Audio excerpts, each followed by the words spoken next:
சென்னை மெரினாவில் கடல் சீற்றம் காரணமாக கடற்கரைக்கு செல்லும் சாலைகள் மூடப்பட்டிருக்கின்றன. கூடுதல் விவரங்களோடு நமது செய்தியாளர் ஹரிஹரன் நம்மோடு இணைந்திருக்கிறார். என்ன விவரங்கள் ஹரிஹரன்? டிட்வா புயல் வலுவிழந்து காற்றழுத்த தாழ்வு மண்டலமாக உருவாகும் என வானிலை ஆய்வு மையம் தரப்பில் தெரிவிக்கப்பட்டிருக்கு. ஒரு சில தனியார் வானிலை ஆய்வாளர்கள் காற்றழுத்த தாழ்வு மண்டலமாக உருவெடுத்திருக்கிறதுன்னு சொல்லியிருக்காங்க. தற்பொழுது இந்த டிட்வா புயலை பொறுத்த வரைக்கும் சென்னையிலிருந்து தெற்கே 220 கிலோமீட்டர் தூரத்தில் இருக்கக்கூடிய நிலையில் சென்னையில் இன்று கனமழைக்கு வாய்ப்பு இருக்கும் என கூறப்பட்ட நிலையில் இன்று காலையில் லேசான மழை இருந்தது.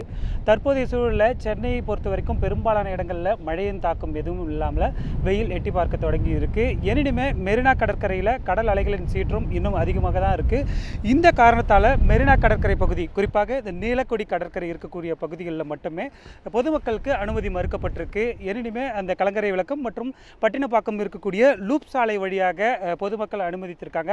நீலக்குடி கடற்கரை இருக்கக்கூடிய பகுதியை பொறுத்த வரைக்கும் பொதுமக்கள் நடமாட்டமின்றி வெறிச்சோரி காணப்படுகின்றது. குறிப்பாக அந்த சர்வீஸ் சாலைகளுக்கு முன்பாகவே பேரிகார்டுகள் அமைக்கப்பட்டு வரக்கூடிய பொதுமக்களை உள்ளே அனுமதி இல்லை என திருப்பி அனுப்பக்கூடிய காட்சிகளையும் நம்மால் பார்க்க முடிகின்றது.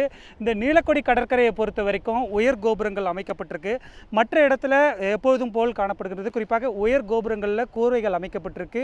காற்றின் தாக்கம் அதிகமாக இருக்கும். அதிகபட்சமாக 60 கிலோமீட்டர் முதல் 90 கிலோமீட்டர் வரை காற்றின் தாக்கம் இருக்கும் என வானிலை ஆய்வு மையம் தெரிவித்திருந்திருக்கக்கூடிய நிலையில் கோபுரத்தில் இருக்கக்கூடிய கூரைகள் மட்டும் தற்காலிகமாக எடுக்கப்பட்டிருக்கு.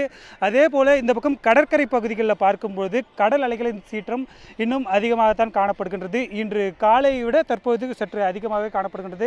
மெரினா கடற்கரை இருக்கக்கூடிய நீளம் முழுவதுமாகவே கடற்கரையில் கடல் அலைகளின் சீற்றம் அதிகமாகவே காணப்படுகின்றது. முன்னெச்சரிக்கை நடவடிக்கையாக பாதுகாப்பு நடவடிக்கை காரணமாக தற்பொழுது பொதுமக்கள் இந்த பகுதிகளுக்கு அனுமதிக்கப்படவில்லை.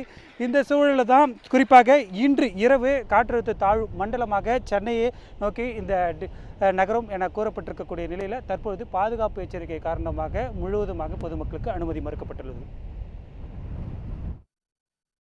களத்திலிருந்து பல்வேறு தகவல்களை நேரலையில் பகிர்ந்து கொண்டமைக்கு நன்றி ஹரிஹரன். உடனுக்குடன் செய்திகளை தெரிந்து கொள்ள சன் நியூஸ் பெல் ஐகானை கிளிக் பண்ணுங்க.